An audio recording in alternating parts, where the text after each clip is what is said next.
தமிழா பார்வையாளர்களுக்கு வணக்கம். திருவனந்தபுரம் கேரளாவின் தலைநகர்.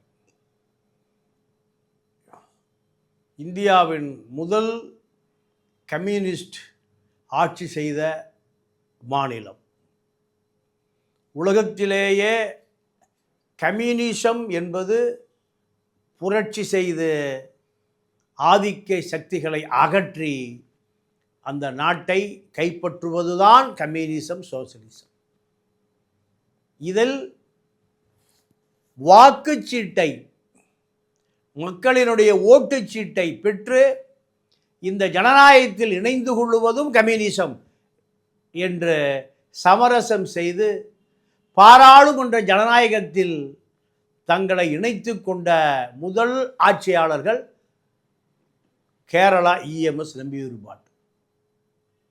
இப்படி ஒரு பெரிய வரலாறு கொண்ட ஒரு மாநிலம், அந்த மாநிலத்தினுடைய தலைநகரம் பாஜகவினுடைய கைவசம் வந்திருக்கிறது. இது எப்படி சாத்தியம்? கேரளாவில் கம்யூனிஸ்டுகளோ காங்கிரஸும் ஆட்சி செய்து கொண்டு இருக்கிற பொழுது பெரும்பான்மையான முஸ்லீம்கள், கிறித்துவர்கள் அதிகாரத்தில் இருக்கக்கூடிய இந்த மாநிலத்தில் பாஜக எப்படி திருவனந்தபுரம் மாநகராட்சியை, எப்படி மேயரை, எப்படி பாஜக அடைந்தது என்று நாம் ஆய்வு செய்து பார்க்கிற பொழுது இதற்கு பின்னால் காங்கிரஸ் அரசியல் இருக்கிறது. கம்யூனிஸ்டினுடைய கையாளாகாத அரசியல் இருக்கிறது. தமிழ்நாட்டினுடைய குளச்சல் துறைமுகம் மிகப்பெரிய ஒரு அரசியல் பொருளாதார இழப்பை காங்கிரஸ்காரர்களும் திமுக காரர்களால் சந்தித்திருக்கிறது. இதுதான் இன்றைக்கு பாஜக மாநகராட்சியை கைப்பற்றுவதற்கு உந்துதலாக, தூண்டுகோலாக இருந்திருக்கிறது. குளச்சல் துறைமுகம் தமிழ்நாட்டினுடைய வங்கக்கடலின் ஓரத்தில், இந்துமா கடலின் அருகில்,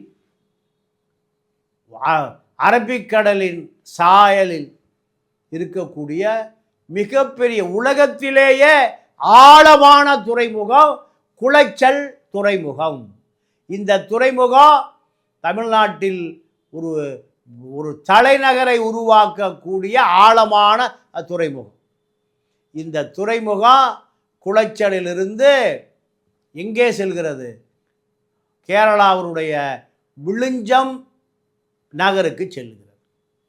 அப்படி செல்லுகிற பொழுது கன்னியாகுமரி, திருநெல்வேலி மக்கள் குளச்சல் துறைமுகத்தை விழுஞ்சம் கொண்டு போக வேண்டாம் என்று காங்கிரஸை எதிர்த்து, திமுகவை எதிர்த்து கடுமையாக போராடி இருக்க வேண்டும்.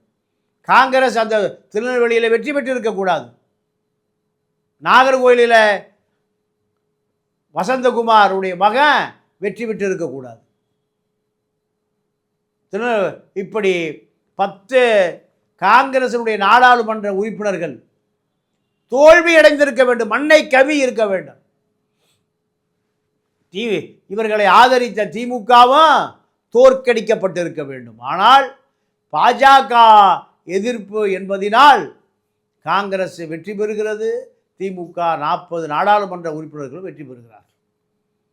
இதையெல்லாம் நாம் பார்க்கிற பொழுது இந்த குளச்சல் துறைமுகத்தை ஏறக்குறைய ஒரு 10 சதுர கிலோமீட்டர், 100க்கும் மேற்பட்ட கப்பல்கள் வந்து போகும், நங்கூரம் அடிக்கும்.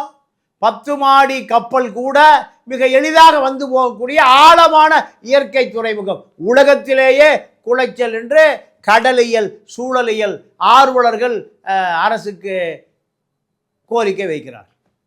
ஆனால் காங்கிரஸ் ஆட்சி காலத்தில் இதை விழுஞ்சம் துறைமுகத்துக்கு கொடுத்ததின் மூலம் பாஜக அரசு இதை 1 லட்சம் பேர் வசிக்கக்கூடிய வாழ்வாதாரத்துக்கு தேவையான துறைமுகமாக உருவாக்க போகிறது.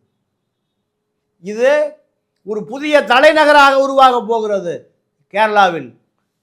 கொச்சி ஹார்பர், கொச்சியை யாரும் சொல்கிறதில்ல, Kochi harbour, Visakhapatnam harbour, Mumbai harbour, இப்படி துறைமுகம் வந்த பிறகுதான் இந்த நகரங்களே வளர்ச்சி அடைகிறது.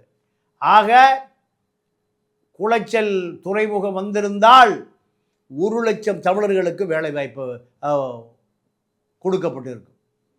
அந்த நகரம் ஏறக்குறைய நீங்கள் ஒரு 200 சதுர kilometre, east west south north 50 kilometre, 200 kilometre, 1,00,000 தமிழர்கள் அங்கு வசிக்கக்கூடிய ஒரு பெரிய தலைநகரமாக மாறியிருக்கும்.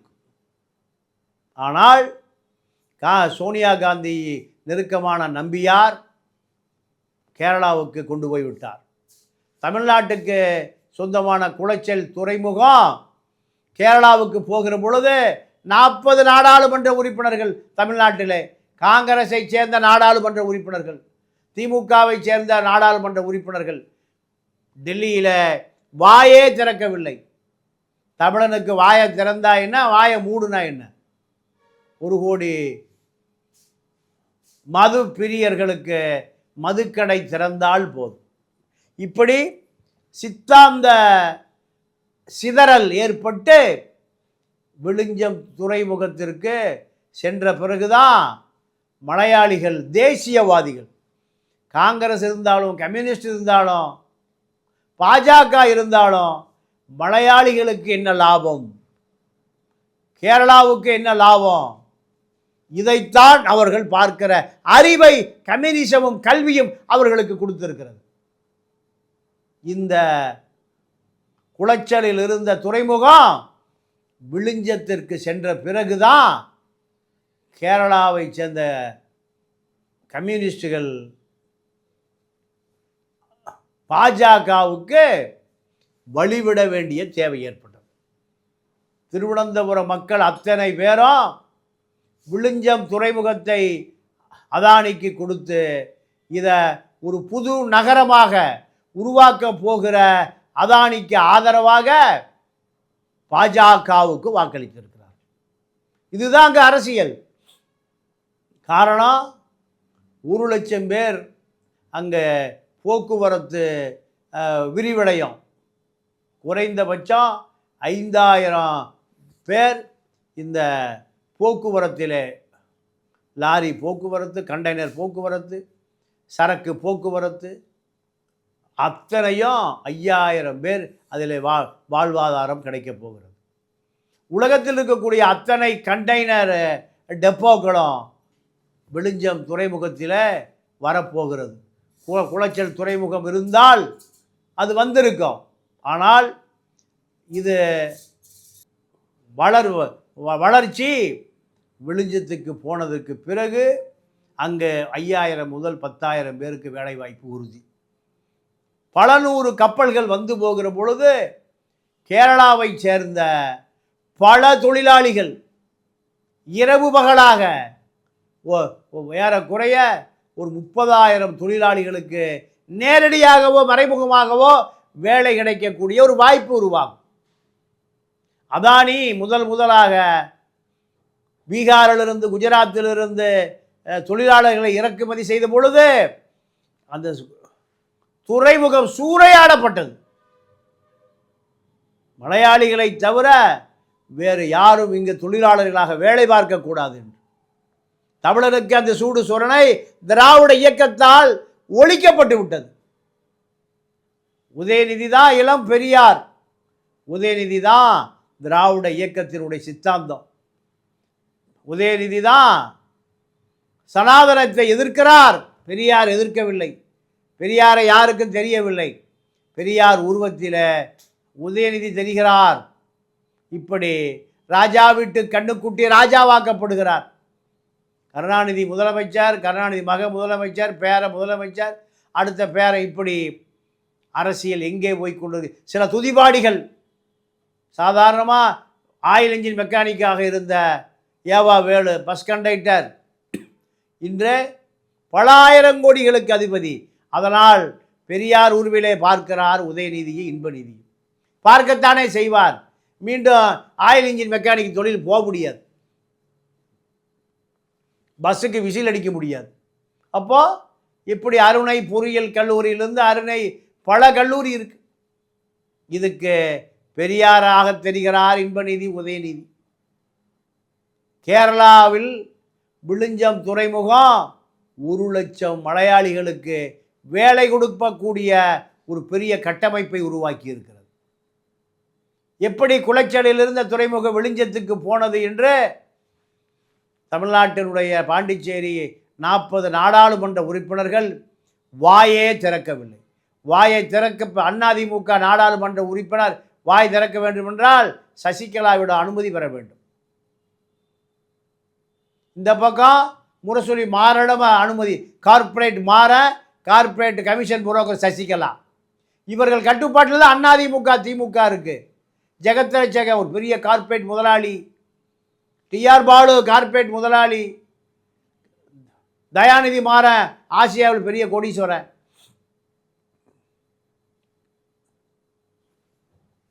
ஆற்காடு வீராசாமி மகன் கலாநிதி வீராசாமி.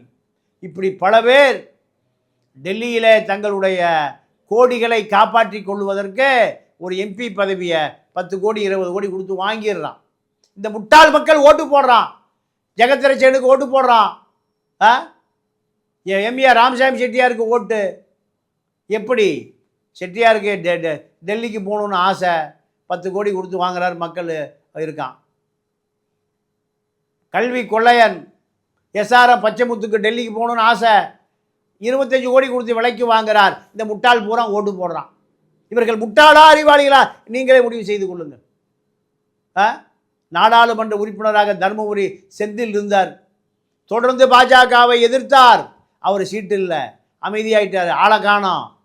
செந்தில்குமார் என்ன ஆனார்னே தெரியல. திமுகவுடைய கோப பார்வைக்கு ஆளாகி விட்டார். நாங்கள் வெஞ்சாமுறம் வீசுகிறோம் பாஜகவுக்கு.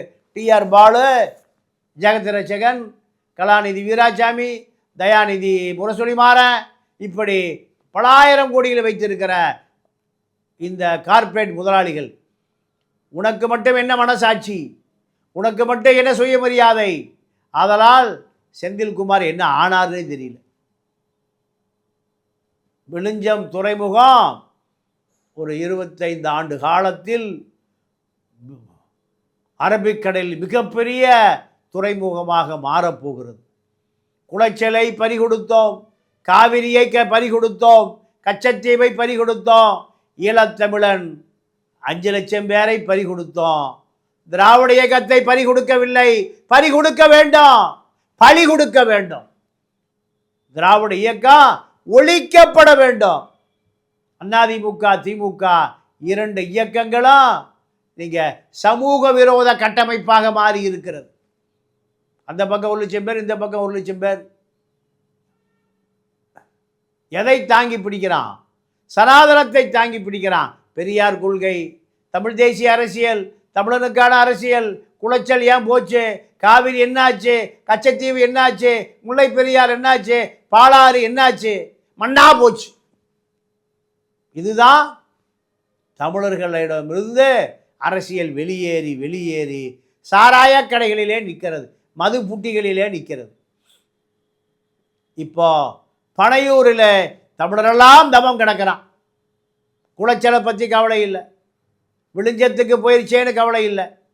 இப்படி சித்தாந்த சிதறல் அடித்து நொறுக்கப்பட்டு தமிழனுக்கு அரசியலே தெரியவில்லை, என்ன நடக்குது என்றே தெரியவில்லை. பெரியாரை என்றைக்கு நீங்கள் துரோகம் செய்தீர்களோ அன்றோடு உங்களுடைய அரசியல் வரலாறு விஜய் வீட்டுக்கு முன்னாடி, திரிஷா வீட்டுக்கு முன்னாடி போய் நிற்குது. திராவிட இயக்கம் தோற்கப்பட போவதே விஜயால தான். எப்படின்னா, எம்ஜிஆர் ஒரு காலத்தில் அண்ணாயன் தலைவன் காமராஜ் வழிகாட்டினார். நீ காங்கிரஸுடைய கையாளா? எம்ஜிஆரை பார்த்து காஞ்சி தலைவன் படம் ஓடவே இல்லை. ஏன் ஓடவில்லை? காமராஜை சொல்லுவதற்காக அல்ல, காங்கிரஸ் மீது உள்ள கோபம். எம்ஜிஆர் அண்ணாவை சந்தித்து அதன் பிறகு இந்த படம் காஞ்சி தலைவன் படம் மக்கள் சாரி சாரியாக போகிறார். காரணம், காங்கிரஸ் மீது அவ்வளவு வெறுப்பு, காங்கிரஸை ஆதரித்த எம்ஜிஆர் மீது அது வெறுப்பாக மாறியது. எம்ஜிஆர் மாமனிதன், ஏமாற்றுக்காரன் அல்ல, கொள்ளைக்காரர் அல்ல, கோடிகளை குவித்தவர் அல்ல, கொடநாடு இல்லை, ரெட் ஜெயண்ட் இல்லை, சன் பிக்சர்ஸ் இல்லை, எதுவுமே இல்லை. ஆனால் அந்த காலத்தில் அவருக்கு ஒரு தடுமாற்றம், அந்த தடுமாற்றத்தினுடைய விளைவு எம்ஜிஆருடைய திரைப்படம் ஒரு பெரிய சங்கடத்தில் நின்றது. அண்ணா புகைவண்டியிலே வருகிறார் டெல்லியிலிருந்து, சென்ட்ரல் ஸ்டேஷனுக்கு சென்று காத்திருக்கிறார் எம்ஜிஆர். அதன் பிறகுதான் அந்த வரலாறு மாறுகிறது. காஞ்சி தலைவன் ஓடுகிறது. காஞ்சி தலைவன் அண்ணா பேரிலே படம் எடுக்கிறார். இப்படி அண்ணாவால் கொள்கை சிதறடிக்கப்பட்டது. அதற்கு எம்ஜிஆரும் உறுதுணையாக இருந்தார். உறுதுணையாக இருந்து பல அண்ணாவினுடைய தவறுகளுக்கு, அண்ணாவை முதலமைச்சராக்கியது, கருணாநிதி முதலமைச்சராக்கியது, பல தவறுகளுக்கு உடந்தையாக இருந்த எம்ஜிஆரால் இந்த தமிழர்களுக்கு மிகப்பெரிய தத்தெடுத்து கொண்டார்கள். காரணம், அதெல்லாம் எம்ஜிஆர் செய்த தவறல்ல, அண்ணா செய்த தவறு என்று மக்கள் புரிந்து கொண்டார்கள். ஆக இன்று தத்துவார்த்த தடுமாற்றம் தமிழர்களுக்கு, அங்கே கம்யூனிஸ்ட் தடுமாற்றமே இல்லை. பாஜக வருகிறது என்றால் பாஜக 1,00,000 பேருக்கு விழுஞ்சம் துறைமுகத்தில் ஒரு புதிய துறைமுகத்தை கட்டமைக்கிறது. அதெல்லாம் ஓடு போடுறான். இங்கே தமிழுடைய அத்தனை வளங்களும் பறிபோகிறது திராவிட இயக்கத்தால். இன்னும் இவன் திராவிட இயக்கத்தை நம்பிக்கொண்டிருக்கிறான், அரசியல் தெரியாத அடிமையாக இருக்கிறான். மீண்டும் சந்திப்போம். நன்றி, வணக்கம்.